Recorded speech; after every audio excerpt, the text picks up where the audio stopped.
ঢাকার বর্জ্যকে বিদ্যুৎ ও পরিবেশ বান্ধব পণ্যে রূপান্তর করতে আমিনবাজার ও মাতুয়াইলে দুটি বড় প্রকল্প হাতে নিয়েছে সরকার।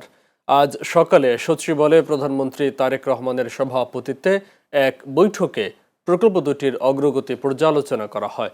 আমিনবাজারে চীনা কোম্পানির বিনিয়োগে প্রতিদিন ৩,০০০ টন বর্জ্য থেকে ৪২.৫ মেগাওয়াট বিদ্যুৎ উৎপাদন করা হবে, যা ২০২৮ সালের মধ্যে জাতীয় গ্রিডে যুক্ত হতে পারে।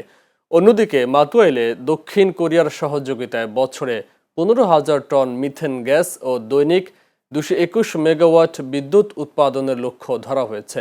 পাশাপাশি সেখানে তৈরি হবে সার, পশুখাদ্য ও ইকোব্রিক্স।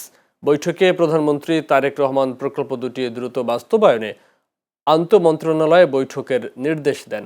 সংশ্লিষ্টরা বলছেন, এর ফলে ঢাকার বর্জ্য ব্যবস্থাপনায় আমূল পরিবর্তন আসবে।